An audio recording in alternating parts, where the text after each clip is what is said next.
Hello friends, welcome to IT smart solutions. 12 मई 2017 को दुनिया भर में कंप्यूटरों पर अटैक हुआ। सिंपल वर्ड में बोले तो इंटरनेट पर एक वायरस अटैक हुआ। जाहिर सी बात है, इंडिया भी अनटच्ड नहीं रहा। इनके भी नेटवर्क पर अटैक हुआ। भारत में आंध्र प्रदेश के पुलिस थानों के आंकड़े हैक किए गए। इस वायरस का नाम है वानाक्राई। ये एक रैंसमवेयर वायरस है। तो आइए जानते हैं क्या और कैसे इससे बचा जा सकता है वानाक्राई रैंसमवेयर वायरस से। रैंसमवेयर इसका अर्थ है फिरौती मांगने वाले कंप्यूटर प्रोग्राम, जिनके इफेक्ट से आपके कंप्यूटर वर्क करना बंद कर देता है। यानी आपके डॉक्यूमेंट पर ऐसा लॉक लग जाता है जिससे आपके पर्सनल सेंसिटिव डाटा को हैकर द्वारा इनक्रिप्ट कर दिया जाता है। सिंपल वर्ड में, जिसमें आप उस डाटा को ना रीड कर सकते हैं, नहीं एडिट। कंप्यूटर को उस रैंसमवेयर वायरस से फ्री करने के लिए हैकर द्वारा फिरौती की रकम डिमांड की जाती है। यानी कि डाटा भी आपका, पैसे भी आपके, और उसी पे एक्सचेंज ऑफर,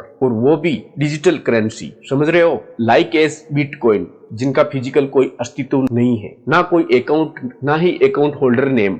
किसके अगेंस्ट एफआईआर रिपोर्ट दर्ज कराओगे? और रियली लाइफ की तरह इसकी कोई गारंटी नहीं है कि फिरौती की रकम मिलने के बाद भी आपका कंप्यूटर वायरस से फ्री हो जाएगा। इसी टाइप का एक रैंसमवेयर वायरस नामक वानाक्राई विश्व भर के लगभग 100+ कंट्रीज के कंप्यूटरों पर अटैक हुआ। इसे ही रैंसमवेयर वायरस कहा जा रहा है। इस वायरस का अटैक जिन कंप्यूटरों पर हुआ है, उन कंप्यूटरों ने वर्क करना बंद कर दिया है। ये वर्ल्ड का सबसे बड़ा साइबर हमला बताया जा रहा है। जब रैंसमवेयर वायरस अटैक आपके कंप्यूटर पर होता है तो आपके कंप्यूटर की सभी फाइलें लॉक हो जाती है। अगर टेक्निकल लैंग्वेज में कहें तो इनक्रिप्ट हो जाती है। इनक्रिप्ट का मीनिंग ये है, ये एक ऐसी प्रोसेस है जिसमें डाटा या इंफॉर्मेशन को सीक्रेट कोड में कन्वर्ट कर दिया जाता है और उसे तब तक यूज नहीं किया जा सकता जब तक उसे डिक्रिप्ट नहीं किया जाए। फिर चाहे वो आपका ऑफिस से रिलेटेड प्रोफेशनल डाटा हो या आपका पर्सनल डॉक्यूमेंट, सभी ऐसी फाइल में कन्वर्ट हो जाएंगे जिन्हें किसी भी सॉफ्टवेयर में ओपन नहीं कर सकते जब तक कि इसे रैंसम वायरस को कंप्लीटली आपके सिस्टम से रिमूव नहीं कर दिया जाए। इस वायरस के मामले में भी ऐसा ही है। जो कंप्यूटर्स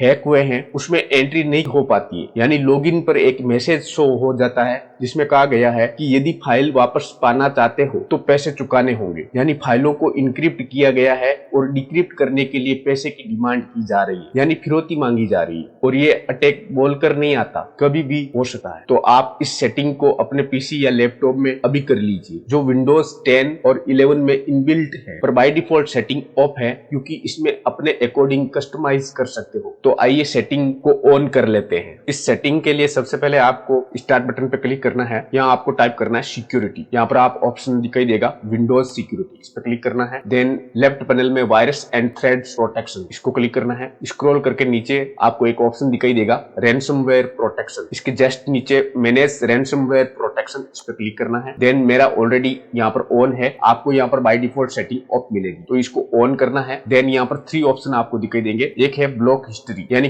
अभी तक कौन कौन से इस सिस्टम पे अटैक हुए हैं और उनकी जो हिस्ट्री है वो यहाँ से फिल्टर कर सकते हो। तो प्रायोरिटी के हिसाब से यहाँ पर जैसे हाई प्रायोरिटी है तो कब कब किस डेट को अटैक हुए हैं, थ्रेड्स फाउंड किए गए हैं इस सिस्टम द्वारा, सिस्टम सिक्योरिटी द्वारा फाउंड किए गए और उसकी क्या स्टेटस है, तो इसकी हिस्ट्री देख सकते हो। नंबर 2 ऑप्शन है प्रोटेक्ट फोल्डर्स, बहुत ही इंपॉर्टेंट। इस ऑप्शन के थ्रू ही आप अपने फोल्डर्स या ड्राइव प्रोटेक्शन कर सकते हो, इस पर क्लिक करना है। देन यहाँ पर यस परमिशन के लिए है। ये जो सिस्टम ड्राइव के फोल्डर्स है वो ऑलरेडी यहाँ पर प्रोटेक्शन मोड में है और आप अपने हिसाब से कोई पर्सनल डाटा का फोल्डर्स या ड्राइव है वो भी इसमें ऐड कर सकते हो। तो ऐड बटन पर क्लिक करना है आपको। देन यहाँ पर आपको जो भी फोल्डर प्रोटेक्शन में रखना है उसको क्लिक करके और यहाँ से सिलेक्ट कर सकते हो, तो वो भी फोल्डर्स या ड्राइव इसमें ऐड हो जाता है। तो इस तरह से आप अपना पर्सनल डाटा को सिक्योर कर सकते हो। जब भी रैंसमवेयर वायरस का अटैक होगा आपके पीसी पे तो आपका personal data safe and secure रहेगा। लास्ट ऑप्शन है allow an app through controlled folder access, इस पे क्लिक करोगे और यस पे क्लिक करोगे तो यहाँ से आप जो रिसेंटली ब्लॉक्ड ऐप है, जो आपने एप्लीकेशन ब्लॉक करके रखी है, उनकी लिस्ट यहाँ पर मिल जाएगी। अभी ऐसी कोई लिस्ट नहीं है। और यहाँ पर आप ब्राउज ऑल एप्स पे क्लिक करोगे तो यहाँ पर आप रैंसमवेयर का अटैक आपके पीसी के दौरान आप कौन कौन से ऐप को अलाउ करते हो यूज करने के लिए, तो वो यहाँ से चूज कर सकते हो। तो मेन जो सेटिंग है वो यहाँ पर प्रोटेक्ट फोल्डर्स की है, वो आप एड ऑन कर ले अपना पर्सनल डाटा और यहाँ से जो ऑप्शन है उसको ऑन कर ले। बस ये सेटिंग कर लोगे तो आपका पीसी है वो सेफ और सिक्योर रहेगा। आई होप वीडियो में बताई गई ट्रिक एंड टिप्स आपके लिए यूजफुल रही हो। तो वीडियो को लाइक और अपने फ्रेंड्स के साथ शेयर जरूर करें ताकि उनका भी सिस्टम आपकी तरह सेफ एंड सिक्योर हो। Thank you for watching my video.